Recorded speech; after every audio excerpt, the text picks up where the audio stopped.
ప్రకృతి వైపరీత్యమో మానవ తప్పిదమో తెలియదు కానీ రాష్ట్రంలోనే అతి పొడుగైన 193 కిలోమీటర్ల తీరం విస్తరించిన చిక్కోలు జిల్లా తీరానికి మాత్రం పెను ముప్పు పొంచి ఉంది అనడానికి సముద్ర గర్భంలో కలిసిపోతున్నటువంటి ఏదైతే ఈ పొడిము ఉందో ఇది మాత్రం ప్రత్యక్ష తార్కాణంగా నిలుస్తుందనలో ఎటువంటి అతిశక్తి లేదు. ఇప్పటికే చేపల వేట లేక ఇతర రాష్ట్రాలకు వలసపోయే పరిణామాలు ఈ తీరంలో పర్యాటక అభివృద్ధి కోసం కూటమి ప్రభుత్వం ఈరోజు ముందుకొచ్చిన ఈ తరుణంలో చూస్తే కనుక ఒక పోర్టు 2 జట్టీల నిర్మాణం ఎట్టకేలకు ఈ తీరం మత్స్యకారులకు అందుబాటులోకి వస్తుంది. 9 మండలాల పరిధిలో విస్తరించినటువంటి ఈ తీరంలో 255 మత్స్యకార గ్రామాలు ఉన్నాయి.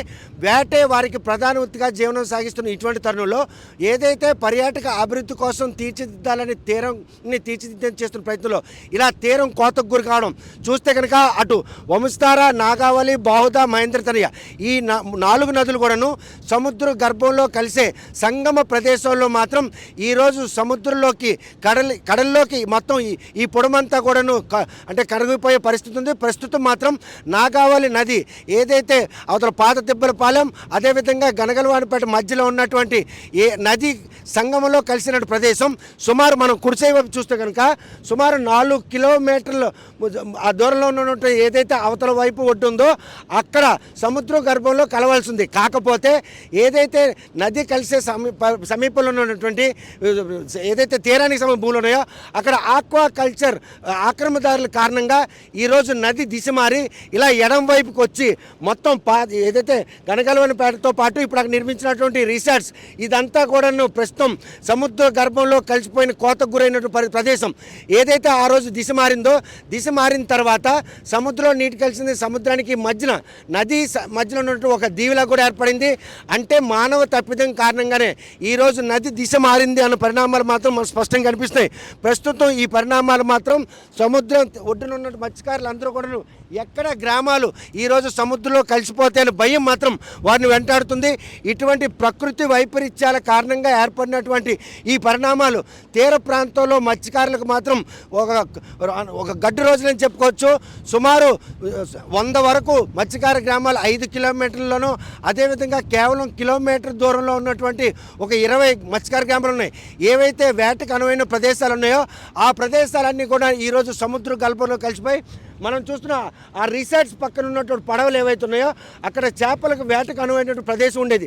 కాకపోతే ప్రస్తుతం మాత్రం ఆ బోట్లు ఏవి కూడా సముద్రంకి వెళ్ళే పరిస్థితి లేదు. ఎందుకంటే నాగావళి నది దిశ మారి ఎడం వైపుగా కోతకు గురై ఇలా సముద్ర గర్భంలో ఇక్కడ కలుస్తుంది. అంటే మానవ తప్పిదు ఎంతలా మత్స్యకారుల పార్టీ శాపంగా మారిందనేది మాత్రం స్పష్టంగా కనిపిస్తుంది. ప్రస్తుతం ఈ వైపరీత్యం మాత్రం చిక్కోలు తీరంలో జీవనం ఉంటున్న మత్స్యకార కుటుంబాల్లో మాత్రం భవిష్యత్తులో గ్రామాలు కనుమరుగయ్యే పరిణామాలు మాత్రం మనకి కళ్ళ ముందు కనిపిస్తాయి. నాగావళి నది ఏదైతే సముద్రం గర్భంలో కలవాల్సి ఉందో ఆ కలిసే సంగం ప్రదేశం ఈరోజు కట్టడి కారణంగానే ఇటువంటి పరిణామాలు చోటు చేసుకుని ఇటువంటి పరిస్థితులు నెలకొని ఈ నేపథ్యంలో వారికి వస్తున్నటువంటి ఈ పెనుముప్పు నుండి ఆ గ్రామస్తులను కాపాడేందుకు ఆ మత్స్యకార కుటుంబాలు ఉనికిని కాపాడుకునేందుకు వారు చేస్తున్నటువంటి ప్రభుత్వాలు ఎటువంటి ప్రయత్నాలు చేస్తాయి. మరో చూస్తే కనుక ఇప్పటికే పోర్ట్ కలిగిపట్నం బీచ్ వంశధార సముద్రం గర్భంలో కలిసే ప్రదేశంలో పూర్తిగా ఈరోజు కనుమరుగైపోయింది. ఇటువంటి పరిణామాలు చోటు చేసుకునే ఈ నేపథ్యంలో ఈ కోతకు గురైనటువంటి ఈ పరిణామాలు ఈ మత్స్యకారులకి ఎటువంటి శాపంగా మారుతున్న వారిని అడిగి తెలుసుకుందాం. చూస్తే ఏ విధంగా తీసుకోవచ్చు ఈ పరిణామం. సుమారు 4-5 కిలోమీటర్లు అది దిశ మారింది. ఈ పరిణామాలన్నీ కూడా భవిష్యత్తులో ఆ గ్రామస్తులకు ఎటువంటి గండంగా మారే పరిస్థితి. ఇక్కడైతే మేము స్థానికంగా చాలా ఇబ్బంది పడుతున్నాం. ఎందుకంటే ఇది కోతకు గురయ్యి ఎప్పుడు ఊళ్ళోకి వచ్చి మమ్మల్ని ముంచేస్తుందని చెప్పేసి రాత్రి పగలు రేం పగలు నిద్ర లేకుండా కూడా బిక్కుమని గడిపే జీవనం సాగిస్తున్నాం. దీని మీద జిల్లా కలెక్టర్ గారికి, స్థానిక ఎమ్మెల్యే గారు కూడా చంద్రబాబు నాయుడు అంటే రాష్ట్ర ప్రభుత్వాన్ని దృష్టిలో కూడా పెట్టడం జరిగింది. మాకు ఇక్కడ ఏదైనా చిన్న రిమైండింగ్ వాల్ వేస్తామని చెప్పారు. అదైతే మాటల వరకే పరిమితం అవుతుంది కానీ ఇంతవరకు కూడా దీని మీద సరైన ప్రభుత్వం స్పందించట్లేదు. ఎందుకో తెలియదు. ఏదైతే నాగావళి సముద్రం గర్భంలో కలిపి ఆ సంగం ప్రదేశం దిశ మారడానికి కారణం ఏమైనా భావిస్తున్నారు? ఎన్నాళ్ళ నుండి ఈ విపత్కర పరిణామం మీకు? ఇదైతే సుమారు ఒక 2-3 ఏళ్ళ నుండి జరుగుతుంది.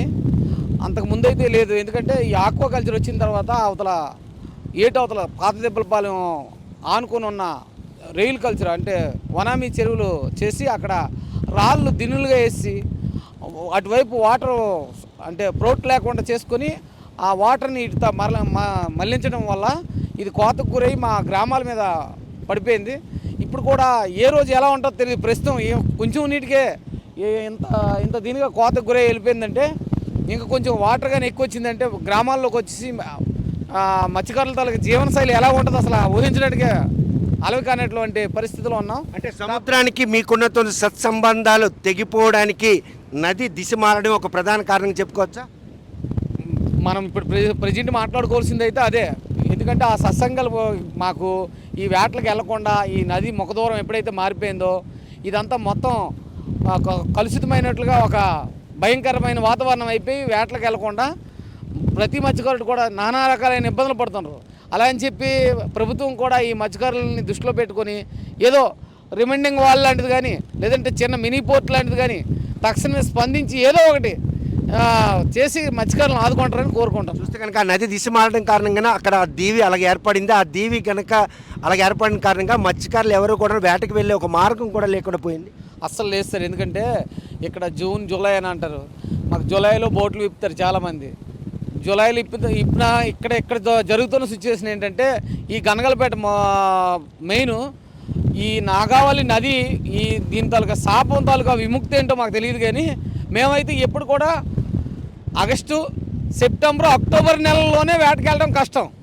ఈ మిగతా ఈ 4-3 నెలలు మాకు కాదు. మాకు బ్యాన్ పీరియడ్ అయితే ఇక్కడ 6 మంత్ పక్కాగా అవుద్ది అనమాట. ఎందుకంటే 6 నెలలు ఇక్కడ బ్యాన్ పీరియడే. ఈ వాటర్ రావటం, ఈ ముఖద్వారం నది డైరెక్షన్ మారటం ఇక్కడ ఎప్పుడు కూడా వేటకి వెళ్ళడానికి అనుకూలంగానే ఉండదు. అందుకే ప్రతి ఒక్కరు కూడా ఇక్కడ ఈ జిల్లాలో పుట్టి ఎక్కడో గుజరాత్ వెళ్తారు, కర్ణాటక, కేరళ, మంగళూరు, మల్పి ఎక్కడెక్కడో ఇతర దేశాలకు వెళ్ళిపోయి అక్కడ నానా అవస్థలు పడి అక్కడ ప్రాణాలు వదులుకొని ఆ ప్రాణాలు వదులుకునే వాళ్ళకి ఎక్స్గ్రేసియా కూడా కనీసం ప్రభుత్వం ఇప్పటివరకు కూడా అందట్లేదు. దాన్ని కూడా ఉన్న ప్రభుత్వం కొంచెం దృష్టిలో పెట్టుకొని ఇక్కడ మత్స్యకారుల జీవనశైలి ఏ విధంగా ఉంటుంది, ఏం చేస్తే బాగుంటుంది, మౌలిక సదుపాయాలు ఏం చేయాలని చెప్పేసి రాష్ట్ర ప్రభుత్వాలు కొంచెం దృష్టి సారించి మత్స్యకారులకి ఇవ్వాల్సిన ఎక్స్గ్రేసియా అనుకున్న టైంకి అందజేసి మౌలిక సదుపాయాలు కలగజేయాలని కోరుకుంటూ కేంద్ర రాష్ట్ర ప్రభుత్వాలకి విన్నవించుకుంటాం. చూస్తే కనుక ప్రస్తుతం ఏదైతే ఈ కోతగూడె పరిణామాల కారణంగా గ్రామాలు కడలిలో కలిసిపోయేటటువంటి విపత్కర పెను ముప్పు కంటి ముందు కనిపిస్తుందా? తప్పకుండా. అది ఇంకా ఒక 1 మంత్లో మీకు మేము చెప్పడం కాదు, మీకే అర్థమవుద్ది. ఎందుకంటే కళ్ళకు కట్టినట్లుగా ఇప్పుడు ఏం లేదు, వాటరే లేదు, అసలు వర్షాలు లేవు. ఇంకొక 1 మంత్లో వర్షాలు పడేటప్పటికి ఈ గ్రామాలన్నీ కొట్టుకొని పోయే దుస్థితిలో ఉన్నాయి.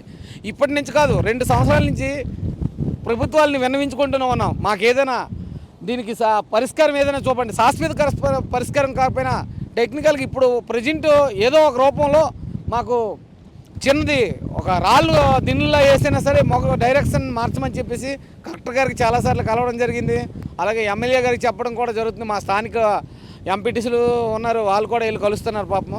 కానీ దీని మీద స్పందన అయితే లేదు, ఇంతవరకు స్పందన కొరవైంది.